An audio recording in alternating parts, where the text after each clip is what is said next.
ada tumor jinak dan juga tumor ganas. Nah, tumor ganas ini yang kita paling sering adalah kanker. Makanya kalau kanker tiroid itu adalah Tentu Sobat Sehat RSCM ingin tahu nih dokter untuk pemeriksaan fisik, kemudian tadi dokter jelaskan biopsi, USG, apakah semua ini bisa dilakukan di RSCM dokter sampai tindakan operasi? Ya? ya jadi kalau untuk angka harapan hidup kita harus melihat dulu tipenya Dokter Sari ya. Jadi ada kanker tiroid.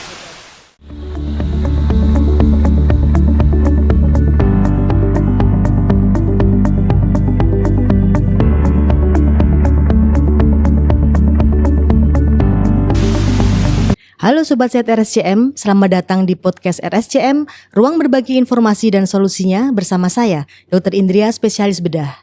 Hari ini kita akan membahas topik yang sering terdengar, tapi masih banyak disalahpahami, yaitu kanker tiroid.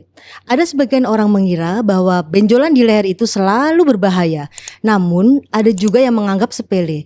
Nah, hari ini sudah hadir bersama kita narasumber yang luar biasa yang akan menjelaskan dengan bahasa yang sederhana agar mudah dipahami.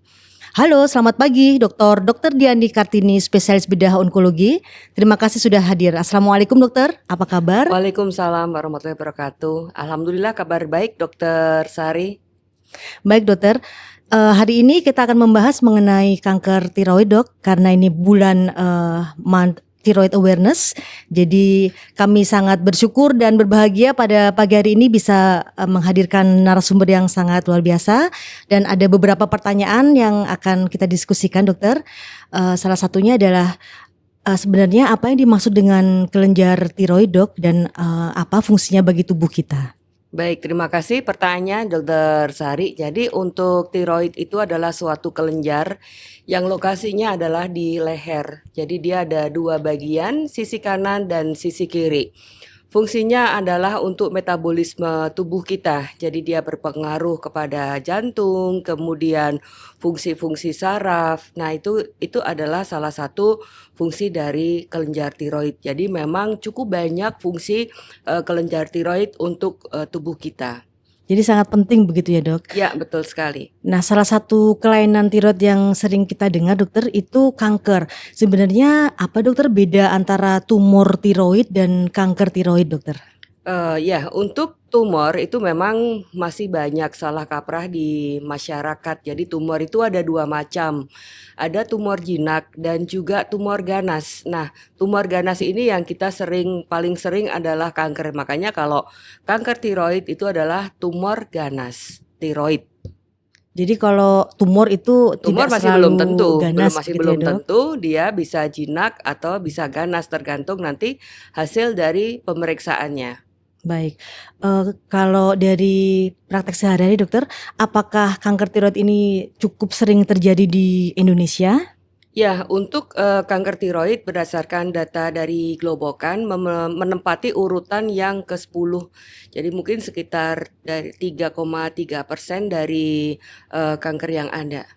Wah, berarti cukup banyak ya dok? Lumayan, Iya. lumayan banyak. Bagaimana dengan risk factor dokter? Resiko-resiko apakah yang bisa menyebabkan seseorang itu lebih rentan terkena kanker tiroid dokter? Ya, jadi kita ada beberapa faktor risiko, misalnya di keluarga ada yang kena kanker tiroid, kemudian lingkungan tempat di mana tinggal, kemudian juga paparan radiasi pada saat kecil itu merupakan beberapa faktor risiko untuk terjadinya kanker tiroid. Oh begitu, jadi multifaktorial ya dok? Ya, betul. Kalau faktor makanan dok, apakah ada yang memicu kanker tiroid dokter?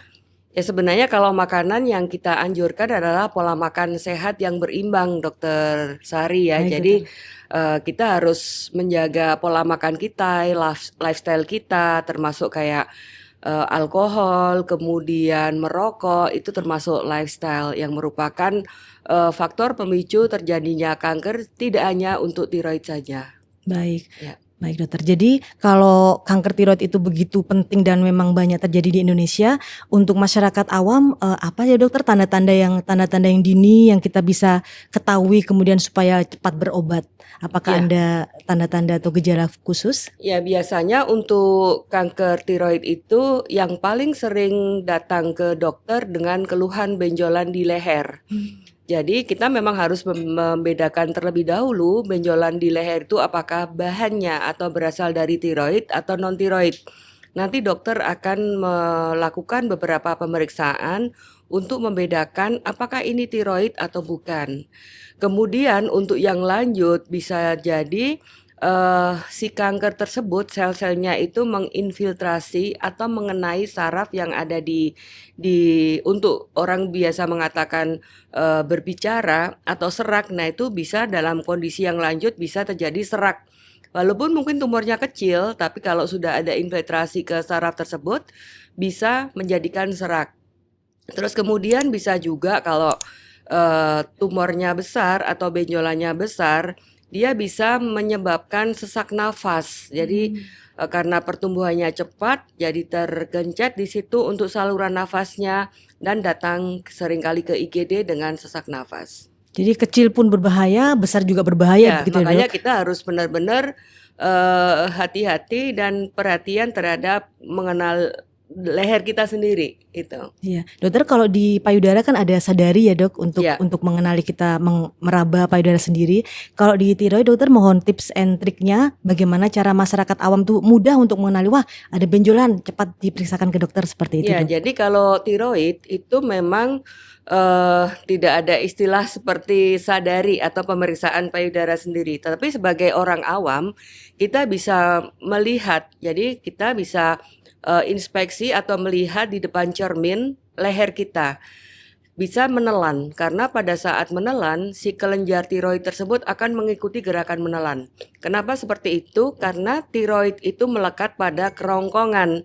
Jadi secara anatomi dia melekat kepada kerongkongan sehingga kalau ada pembesaran itu akan mengikuti gerakan. Yang kedua adalah meraba. Meraba adakah benjolan di leher? Nah, di leher tuh ada yang di samping, ada yang di tengah. Nah, tiroid itu posisinya adalah di tengah. Nah, itu mungkin tips and trick yang bisa dikerjakan Baik. oleh Sobat Sehat RSCM untuk mengenali tiroid tersebut.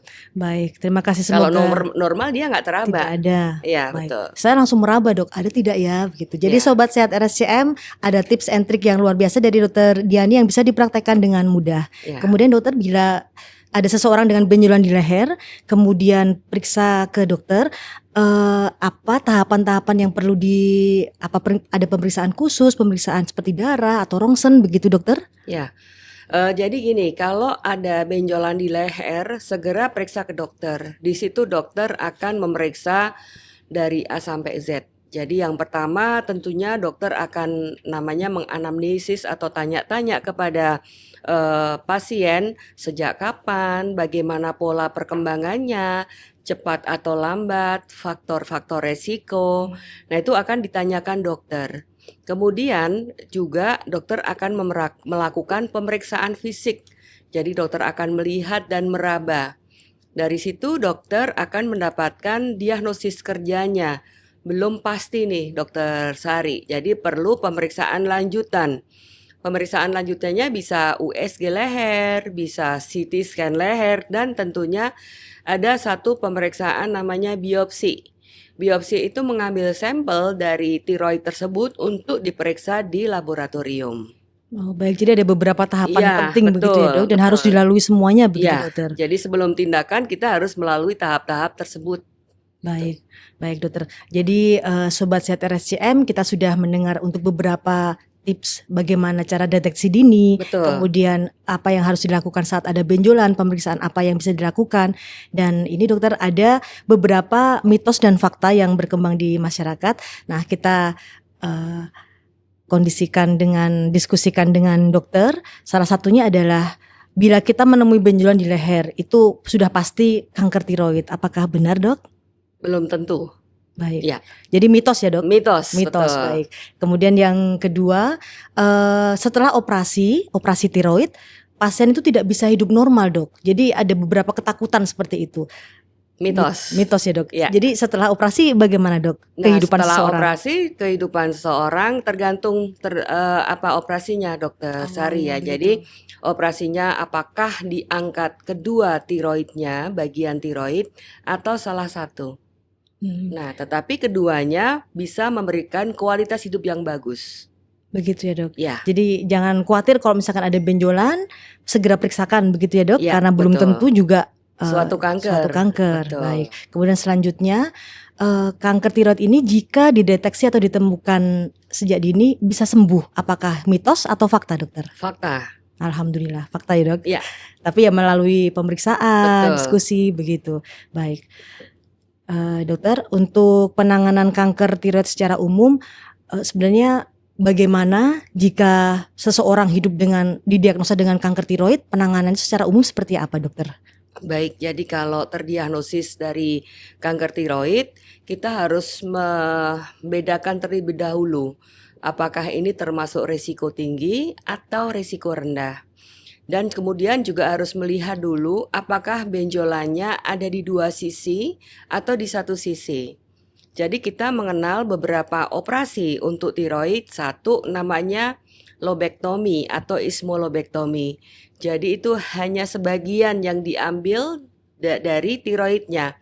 Tadi saya sebutkan tiroid ada dua lobus, ada dua bagian seperti kupu-kupu bentuknya. Jadi ada yang diambil satu, ada yang diambil total, namanya total tiroidektomi. Tentunya ini akan berbeda penanganan setelahnya. Setelah operasi Ya, begitu ya dok? jadi kalau untuk total tiroidektomi atau diambil dua-duanya tergantung nanti kalau misalnya kanker ada terapi selanjutnya Dokter Sari. Jadi ada istilah dengan ablasi atau radiasi interna sinar dalam. Kemudian juga minum obat seumur hidup untuk tujuannya pemenuhan hormon tiroid dan juga untuk menekan tidak terjadi kekambuhan. Jika pada kanker tiroid yang dioperasi satu sisi, tentunya masih ada sisi yang lain, itu pasien bisa tidak perlu ablasi dan juga tidak perlu untuk tambahan obat. Minum obat seumur Ya, hidup. jadi hanya kontrol rutin Iya. gitu. Jadi dengan minum obat seumur hidup diharapkan kualitas hidup pasien bagus begitu ya dok? Betul, Iya. betul. Jadi apakah berarti tidak semua kanker tiroid ini dioperasi ya dok? Kalau untuk jadi kita operasi pun harus melihat kondisi Dokter Sari ya. Baik, Jadi betul. artinya misalnya ukurannya kecil, kemudian jenisnya bagus, kemudian pasien ada faktor pemberat atau faktor komorbid, kita harus bijaksana juga untuk melihat bahwa oh ini kita observasi nih itu. Jadi kita observasi artinya kita tidak melepas pasien, pasien tetap diminta untuk kontrol rutin Baik. itu. Iya. Karena kita harus mempertimbangkan risk and benefit pada saat pasien mempunyai faktor pemberat.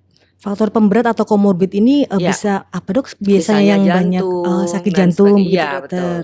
Baik. Usia. Nah, itu kita harus betul-betul perhatikan di situ. Jadi dengan mempertimbangkan faktor komorbid tersebut Iya. bisa apakah ini operasi atau tidak begitu Iya. ya dok. Baik. Dari beberapa penjelasan yang mengenai operasi dokter, itu tentu kita juga bertanya-tanya apa sih komplikasi pasca operasi yang bisa terjadi? Mohon penjelasannya dok. Ya, jadi untuk komplikasi-komplikasi yang bisa terjadi pada saat operasi, satu terkenanya saraf yang mempersarafi pita suara. Tentunya pada kondisi yang sangat lengket, kemudian kondisi-kondisi tertentu, kita harus berhati-hati untuk terjadinya cedera. Karena akibatnya bisa bersuara serak. Tapi kejadian itu cukup rendah di bawah 5%. Kemudian untuk yang lainnya kalau diangkat dua-duanya itu kemungkinan bisa terangkat kelenjar paratiroid atau kelenjar anak gondok.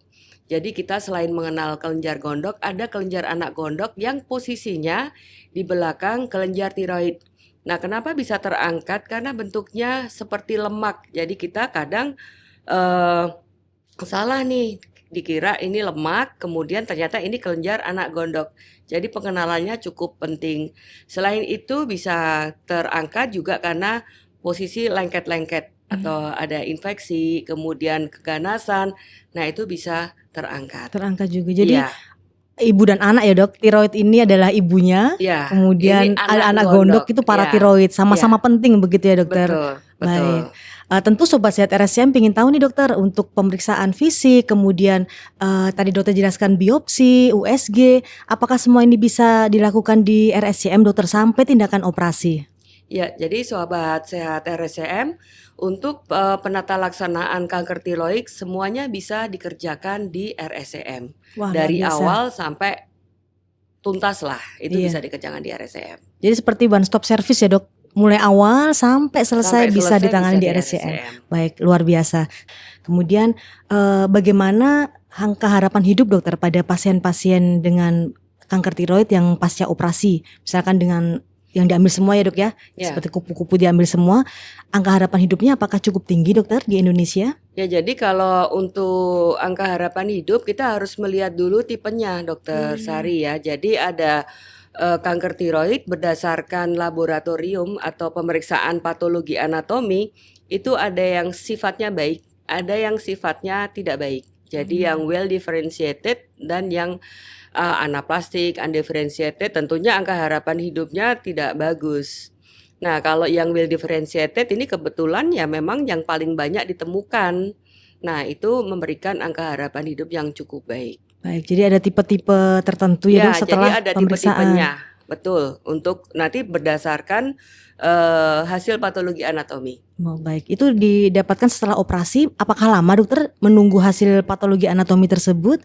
Lumayan. Lumayan. Ya, Baik, Dok. tergantung load juga pemeriksaan kan. Baik, dokter, ini setelah penjelasan yang singkat dan padat, tentu Sobat Sehat RSCM ingin tahu pesan dan yang akan disampaikan dokter mengenai kanker tiroid ini. Apa yang perlu kami waspadai? Apa yang ada pesan khusus dari dokter untuk kami? Ya, jadi untuk Sobat Sehat RSCM, jadi kalau menemukan benjolan di leher, segera kunjungi dokter.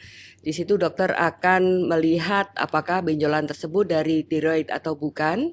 Dan tentunya kalau ditemukan dini, kanker tiroid tersebut bisa memberikan angka harapan hidup yang cukup baik dan tata laksananya juga tentunya dengan komplikasi yang minimal. Baik, terima kasih Dr. Diani Kartini atas penjelasan yang padat, singkat dan memberi pencerahan bagi kami semua. Kemudian demikian Sobat Sehat RSCM, semoga obrolan di pagi hari yang mendung tapi kita tetap bersemangat untuk menjalani hari yang indah ini. Semoga menambah pengetahuan dan jangan lupa like, subscribe dan share ke keluarga serta orang terdekat dan sampai jumpa di podcast berikutnya. Tetap sehat dan salam sehat untuk kita semua. Terima kasih dokter. Terima kasih.